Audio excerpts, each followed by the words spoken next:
UKLO 1 year masters. No IELTS required up to 5 years visa. High visa success rate. నమస్తే. ఎన్నో ఆధ్యాత్మిక కార్యక్రమాలు నిరంతరం మన ఛానల్లో కొనసాగుతూ ఉంటాయి. నాకు గురు సమానులు, తండ్రి సమానులు, మనందరికీ పూజనీయులు గురువుగారు శివప్రసాద్ గారు రాశి ఫలితాల ద్వారా మనందరికీ మాసానికి సంబంధించిన పూర్తి వివరణ ఇస్తారు. మేషరాశి మొదలు మీనరాశి వరకు వివిధ రాశుల వారికి ఏ విధంగా ఉంది గ్రహస్థితి, ఏ పరిహారాలు పాటించాలి, ఏ దిక్కులు కలిసి వస్తాయి, ఏ రంగులు వేసుకుంటే చాలా బాగుంటుంది, ఈ విషయాలన్నీ కూడా వివరణాత్మకంగా వివరిస్తారు. ఇక మీకు ఏమైనా డౌట్స్ ఉన్నా లేదా గురువు గారిని పర్సనల్గా కలవాలి అనుకున్నా స్క్రీన్ మీద కనపడే నెంబర్కి కాల్ చేయొచ్చు. నమస్కారం గురువుగారు. ఆశీర్వచనం తల్లి. గురువుగారు, తదుపరి రాశి కర్కాటక రాశి. కర్కాటక రాశి వారికి ఏ విధంగా ఉందండి సెప్టెంబర్ మాసం? కర్కాటక రాశి వారికి సెప్టెంబర్ మాసంలో పర్వాలేదు, బాగుంది, చాలా బాగుంది అని అనటానికి లేదు, కానీ బాగుందనే తెలియదు. అలాగని ఏదో బాగలేని చెడు ఫలితాలు ఎక్కువ ఉన్నాయి అనడానికి కూడా లేదు. కనుక మధ్య మార్గంగా మరి మిశ్రమ ఫలితాలని కాదు, కానీ కొంచెం ఎక్కువ శాతం బాగుండేదానికే ఉన్నది. రావాల్సినటువంటి ధనము వీళ్లకు ఏదైతే ఉంటుందో అది రెగ్యులర్గా వస్తుంది. ఇంకా కొంతమందికి ఎవరికైనా ఇచ్చి ధనం రావాలి, చెయ్యాలి, అది రావటం లేదు ఎప్పటి నుంచో మాకు అని ఆలోచన చేసుకునేటువంటి వాళ్ళకి కానీ, లేదు ఏదైనా పొలము అమ్మింటేనో చేసింటేనో ఎలాగైనా సరే వాళ్ళు డబ్బులు ఇవ్వాలి అని అనుకునేటువంటి వీటిల్లో కానీ ఇక్కడ ఏమవుతుందంటే వీళ్లకు ఈ మాసంలో ధన రూపేణా రావాల్సినటువంటిది వస్తు రూపేణా వస్తుంది. బంగారు రూపము కావచ్చు, లేదా ఒక పొలం రూపము కావచ్చు, స్థలాలు కావచ్చు, ప్లాట్ల రూపంలో మామూలుగా ఓపెన్ ప్లాట్స్ అవి ఉంటాయి కదా, అలాంటి ఇది ప్రకారముగా కావచ్చు, లేదా ఇగో దానికి కావాల్సిన దానికి కానీ ఇగో ఈ ఇల్లు ఇచ్చేస్తున్నాం తీసుకోండి అని గృహము రూపేణా కావచ్చు. అది పెద్ద పెద్ద మొత్తంలో వీళ్లకు రావాల్సినటువంటివి ఏవైనా ఉంటే అలాంటి బంగారు వెండి వస్తువులు ఇలాంటి వాటి వస్తు రూపంలో కూడా రావచ్చు. ఎక్కువ శాతము ధనము రావాల్సినటువంటి చోట వస్తు రూపేణ ఎక్కువగా వచ్చేటువంటి విధానం ఉందని తెలుస్తూ ఉన్నది. ఎందుకంటే గ్రహాలు అలా ఉన్నాయి. వీళ్లకు బంధుమిత్రుల వలన వీళ్ళు పోగొట్టుకున్నటువంటి వస్తువులు తిరిగి తెచ్చుకోవటం వీళ్ళకు కూడా.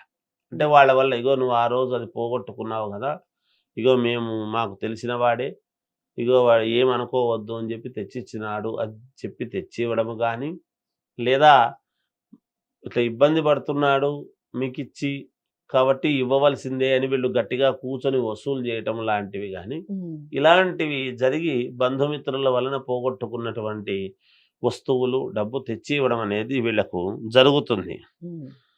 అలాగే దూర ప్రయాణాలు చెయ్యాలి అని అనుకున్నప్పుడు ఆటంకాలు కలుగుతాయి. అంటే అనూహ్యముగా ఏదో ఒకటి అడ్డం రావటం.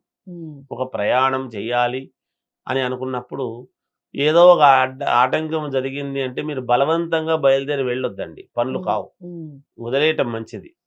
ఆ ప్రయాణము ఇంకో రోజు పెట్టుకుంటే మంచిది అనేటువంటి భావనతో మీరు మానేస్తే మంచిది. కొంతమందికి ఏముంటుందంటే ఇప్పుడు పోకపోతే నాకెందుకో ఇది నష్టం అవుతుంది, పొయ్యే తీరాలి, పోతేనే మంచిది అని ఒకవైపు అనిపిస్తుంటుంది. కానీ ఈ ఆటంకాలను అన్నింటినీ కూడా పక్కకు పెట్టేసి పోదాంలే ఏముందిలే అని అనుకునేటువంటి తత్వం ఉంటుంది. అలా అనుకోవద్దండి, సిన్సియర్గా చెప్తున్నా.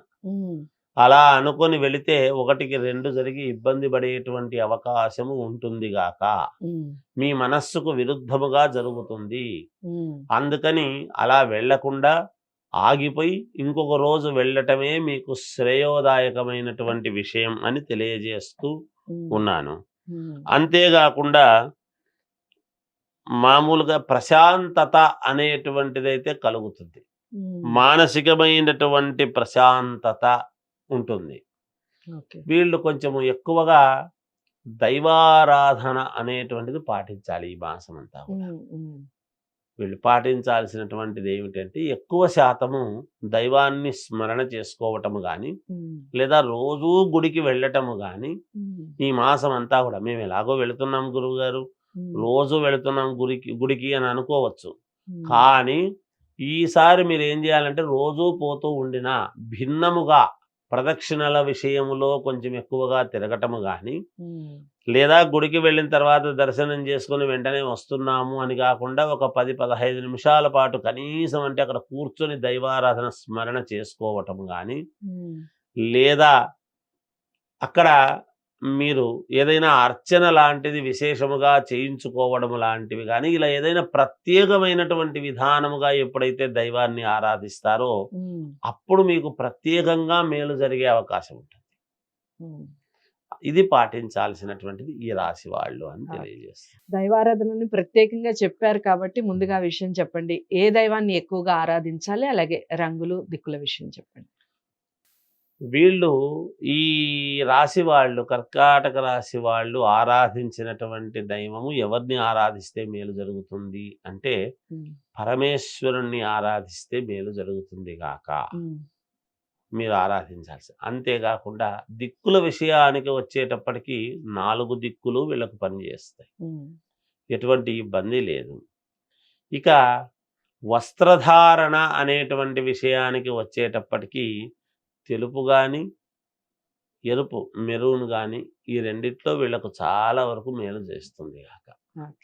చాలా చక్కటి వివరణ ఇచ్చారు. ఈశ్వరుణ్ణి ఎక్కువగా ఆరాధించండి, అన్ని దిక్కులు కలిసి వస్తాయి కర్కాటక రాశి వారికి. అలాగే white colour, maroon, red family ఏదైనా కానివ్వండి మీకు బాగా కలిసి వస్తుంది కలర్స్ విషయానికి వస్తే. ఇక ఏదేమైనప్పటికీ ముందుగా మీరు పరిశీలించుకోవాల్సింది జాతకాలని పరిశీలించుకొని పరిహారాలు చేసుకుంటే సత్ఫలితాలు ఉంటాయి. గురువు గారి దగ్గర జాతకాలు పరిశీలించుకోవాలి అనుకున్న వాళ్ళు అపాయింట్మెంట్ కోసం స్క్రీన్ మీద కనపడే నెంబర్కి కాల్ చేయండి, గురువు గారి అపాయింట్మెంట్ లభిస్తుంది. వీడియోని లైక్ చేసి షేర్ చేయండి, ఛానల్ని సబ్స్క్రైబ్ చేసుకోండి. మరో రాశితో మళ్ళీ కలుద్దాం. నమస్తే.